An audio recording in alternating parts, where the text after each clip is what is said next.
बहुत बहुत धन्यवाद अध्यक्ष जी। मान्यवर सांसदों को बहुत धन्यवाद। आपने बड़ी संख्या में रेल बजट के इस डिबेट में भाग लिया और बहुत ही महत्वपूर्ण सुझाव आए। Some of the suggestions were eye openers for me also.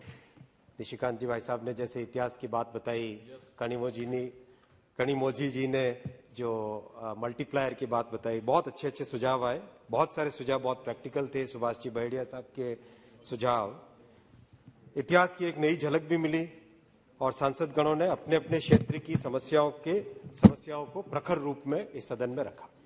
बहुत धन्यवाद अध्यक्ष जी। विशेष धन्यवाद आपका। अध्यक्ष जी विशेष धन्यवाद आपका। आपने कल रात में 12 बजे तक सदन में चर्चा चलाई। देश भर में एक बहुत अच्छा संदेश जाता है कि जिन सांसदों को हम चुन के भेजते हैं, उन सांसदों ने इतनी मेहनत करके अपने क्षेत्र की समस्या और जो हमारे देश में, हमारे समाज में, हमारी इकोनॉमी में इतनी एक इम्पॉर्टेंट व्यवस्था है, उसके बारे में एक डिटेल चर्चा हुई। डेमोक्रेसी में इस तरह की घटनाओं से विश्वास बढ़ता है, न कि केवल शोरगुल से। माननीय प्रधानमंत्री जी का बहुत बहुत धन्यवाद। उन्होंने मेरे जैसे एक साधारण कार्यकर्ता को इस तरह की जिम्मेदारी दी और बहुत डिटेल में अपना विजन शेयर किया। माननीय प्रधानमंत्री जी का जीवन बचपन से रेल से जुड़ा है। वो रेल को बहुत भलीभांति से समझते हैं। तकनीकी तौर पे एक साधारण मानवीय के दृष्टिकोण से, एक पैसेंजर के दृष्टिकोण से, देश का भविष्य कैसे रेल से बदल सकता है, उस दृष्टिकोण से अपना दूरगामी विचार बहुत डिटेल में शेयर किया, जिससे एक आगे भविष्य में कार्यक्रम करने में मदद मिलती है। सबका साथ सबका विकास उनका एक मूल मंत्र रहता है और आत्मनिर्भर भारत की कल्पना हर एक कार्यक्रम के मूल में रहती है। अध्यक्ष जी, अंत्योदय और आत्मनिर्भर भारत की कल्पना से जुड़ा ये बजट है। मैं 2-3 तरीके से जवाब दे सकता था। एक तरीका था कि जो भी मान्यवर सांसद महोदय ने पॉइंट्स रेज किए उनको एक एक करके जवाब दें। दूसरा तरीका था कि दृष्टि क्या है, विजन क्या है, रेल आज कहां पर है, अगले इस अमृत काल में, अगले 10 वर्षों में, 15 वर्षों में, 20 वर्षों में रेलवे को किस दिशा में लेके जाना है और उसके लिए क्या काम करने। मैंने सोचा मैं सभी सांसद महोदय से तो मैं मिलता ही रहता हूं और मिलता हूं। आप कभी भी पधारें, 5 बजे के बाद में बिना अपॉइंटमेंट के कभी भी कार्यालय में पधारें। मैं सुबह 9 बजे से करीब रात में 9:30-10 बजे तक तो कार्यालय में रहता ही रहता हूं। कभी भी 5 बजे के बाद में आप आए और आपका स्वागत है। बैठ के समाधान करेंगे, ऑफिसर्स भी होते हैं वहां पे। तो फिर मैंने सोचा अध्यक्ष, अगर आपकी परमिशन हो तो रेलवे का विजन क्या है और क्या काम कर रहे हैं, उस पे फोकस करके रखूं। उसमें मैं कोशिश करूंगा जो मुद्दे उठाए गए उन मुद्दों को एड्रेस करने का। फिर इसके अलावा जो विषय रह जाएंगे उसके लिए मैं निवेदन करूंगा, या तो मैं सांसद महोदय से मिलके या फोन पे बात करके या फिर पत्र के द्वारा सबको जानकारी इंडिविजुअली सबको मैं दे दूंगा। अध्यक्ष जी, आज रेलवे किस मोड़ पर है, ये जानने के लिए हमें थोड़ा सा पीछे जाना पड़ेगा।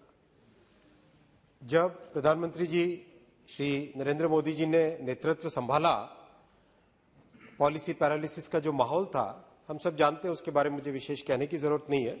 वैसा ही मायूसी का वातावरण रेलवे में भी था और उसका कारण था, सबसे बड़ा कारण था लैक ऑफ इन्वेस्टमेंट। मैं ऑब्जेक्टिव रहूंगा, I will be very objective. Lack of investment सबसे बड़ा था।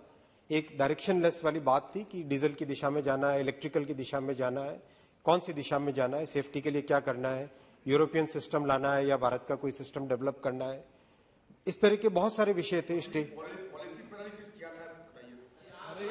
बैठिए ना दादा, बैठिए दादा, दादा बैठिए दादा, दादा बैठिए बैठिए दादा, दादा बैठिए ना प्लीज, दादा बैठिए प्लीज, दादा बैठिए मंत्री जी प्लीज। माननीय सर, आप पूरे समय 20 मिनट बोले ना, अब आप मंत्री जी को बोलने दीजिए।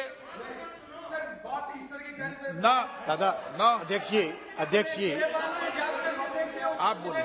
कई अध्यक्ष जी कई वर्षों पुरानी, दशकों पुरानी टेक्नोलॉजी की बात थी, जो कि टेक्नोलॉजी चेंज नहीं हो पा रही थी। जैसे अभी मान्यवर एलओपी साहब ने अभी कुछ देर पहले बोला, जिस लोकोमोटिव की बात की जिससे ट्रैक्शन मोटर नीचे गिरने की, वो सब 1950-1960 की टेक्नोलॉजी के सिस्टम्स चल रहे थे। एक ऐसी परिस्थिति जिसमें एम्प्लॉयज में एक डिपार्टमेंटल राइवलरी के कारण रेलवे और देश को आगे रखने के बजाय अपने डिपार्टमेंट की चिंताएं ज्यादा थी।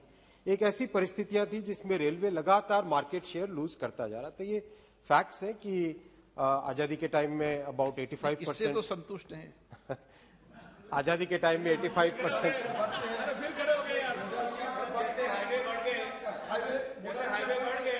मेरी बात, ये तो क्या करते हैं, तो बेचना चाहते हैं। नहीं सर, जब हाईवे पे चर्चा शुरू होता है, कितना हाईवे पहले थे, आज के दिन में कितना है, ये सब बता देंगे सब। अध्यक्ष जी माननीय अध्यक्ष जी रेलवे का शेयर, अब बैठिए। रेलवे का शेयर सीरियस हो गया वातावरण। अध्यक्ष जी, रेलवे का शेयर लगातार गिरता जा रहा था और सिग्निफिकेंटली उसके कारण देश को भी लॉस हो रहा था, इकोनॉमी को लॉस हो रहा था। रेलवे में डीजल का बिल बढ़ता जा रहा था, फ्यूल का बिल बढ़ता जा रहा था। एक ऐसी परिस्थितियां थी, उस परिस्थितियों में जब नेतृत्व संभाला, सबसे पहले सफाई पे ध्यान दिया, सबसे पहले स्टेशंस की, ट्रेन्स की, सबकी सफाई। एक परिवर्तन आता है, एक परिवर्तन आता है अध्यक्ष जी। उसके बाद में जितने हमारे फील्ड ऑफिसेस थे रेलवे के, DRM office, general manager office, बहुत सारे पावर्स नीचे डेलीगेट किए गए, एम्पावरमेंट किया गया फील्ड ऑफिसेस का। आज प्रैक्टिकली 99%, 98% सारे के सारे टेंडर्स फील्ड ऑफिसेस में डिसाइड होते हैं और रेलवे बोर्ड में नहीं आते। एक बहुत बड़ा एक परिवर्तन आया, सबसे बड़ा परिवर्तन आया अध्यक्ष जी। प्रधानमंत्री जी ने टेक्नोलॉजी में एक विशेष रुचि ली कि किस तरह से 1950, 1960 की तकनीक के जो रोलिंग स्टॉक चला आ रहा था, या 1960, 1950 के 70 के जमाने की जो व्यवस्थाएं चली आ रही थी, उसमें किस तरह से एक नई व्यवस्था आई। कई उदाहरण है, मैं एक एक करके उदाहरण पे भी आऊंगा। उससे एक अलग जो सेफ्टी की बात हुई, स्पीड की बात हुई, पैसेंजर एक्सपीरियंस की बात हुई, उन सब में एक अलग उसका परिवर्तन आता है, उसका प्रभाव आता है। सबसे बड़ी बात, हर एक टेक्नोलॉजी पे प्रधानमंत्री जी ने कहा कि हमें हो सकता है कुछ सीखने के लिए बाहर से लेना पड़े, लेकिन हमें उसमें आत्मनिर्भर होना जरूरी है। इस भावना के साथ, इस संकल्प के साथ हर चीज पे आगे बढ़े। डीजल पे निर्भरता हटाने का एक क्लियर डिसीजन लिया गया और इस डिसीजन का सीरियसली एक मिशन मोड में एग्जीक्यूशन किया गया कि इलेक्ट्रिफिकेशन हमें 100% ब्रॉड गेज का करना है, ब्रांच लाइन का नहीं, ब्रॉड गेज का मेन जितना भी है उसका 100% करना है। इस तरह की एक क्लियर दिशा दी प्रधानमंत्री जी ने। यात्री सुविधाओं पे विशेष ध्यान दिया, बहुत जगह लिफ्टें, एस्केलेटर्स, प्लेटफॉर्म्स की ऊपर बढ़ाना। मैं नहीं कहता कि सारे के सारे हो गए, लेकिन एक बहुत बड़ी मात्रा में, मेरे ख्याल से जितने अध्यक्ष जी यहाँ पे आज मान्यवर सांसद मेरे से मिलते हैं, सभी कहते हैं कि बहुत बड़ा परिवर्तन एक आया है, दिखता है वो परिवर्तन। अध्यक्ष जी, सबसे जो एक मूलभूत, जिसके बारे में कई माननीय सांसदों ने क्रिटिसिज्म किया कि क्यों रेलवे के बजट को मेन बजट में, जनरल बजट में इंक्लूड कर दिया, इसका बहुत महत्वपूर्ण कारण है। भारतीय रेलवे का सबसे बड़ा एक जो अगर कहें मूल प्रॉब्लम थी, वो थी लैक ऑफ इन्वेस्टमेंट्स। इन्वेस्टमेंट्स नहीं हो पा रहे थे। हाईवे में बहुत सिग्निफिकेंट इन्वेस्टमेंट्स हुए।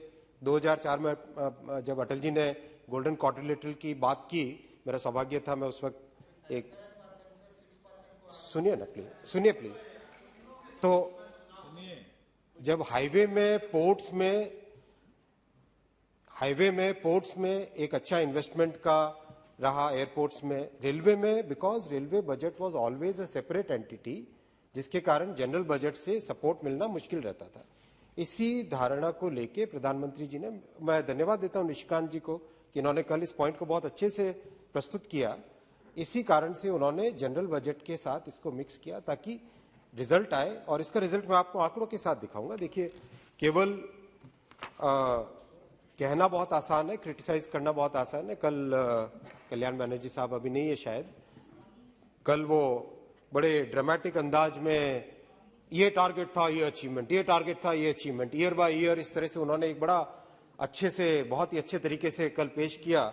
या फिर माननीय जो ओपनिंग स्पीकर थे माननीय के सुरेश जी भी आज नहीं है, उन्होंने तो यहां तक कह दिया कि काम कुछ नहीं हुआ है 7 वर्षों में, केवल प्रोपेगेंडा हुआ है।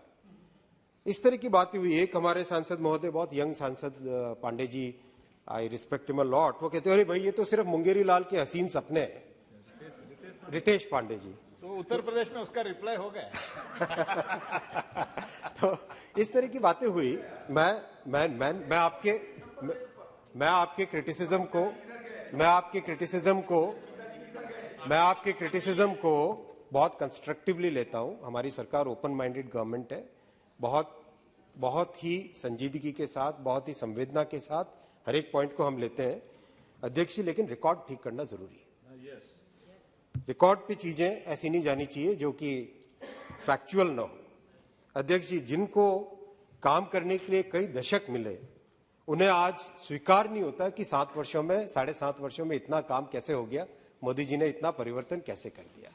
सही बात यह है अध्यक्ष जी, मैं केवल फैक्ट्स की बात करूंगा। सबसे पहले कैपिटल इन्वेस्टमेंट, जो कि रेलवे की मूलभूत समस्या थी, इन्वेस्टमेंट की कमी। 2009 से 2014 में एवरेज कैपिटल इन्वेस्टमेंट 45,980 करोड़ होता था रेलवे में। ये फैक्ट्स हैं सभी के सामने, कोई नए फैक्ट्स नहीं है। मोदी जी ने आते ही 14 से 19 के बीच में इसको डबल किया, 99,511 करोड़ पर ईयर। ये फैक्ट्स है, ये रेलवे में इन्वेस्टमेंट डबल किया और उसका रिजल्ट आप सब देख ही रहे। और अध्यक्ष जी उस पे रुके नहीं, उस संख्या पे रुके नहीं। 19-20 में बढ़ाया, 20-21 में बढ़ाया, 22-23 में रिकॉर्ड कैपिटल एलोकेशन किया है 2,45,800 करोड़ का।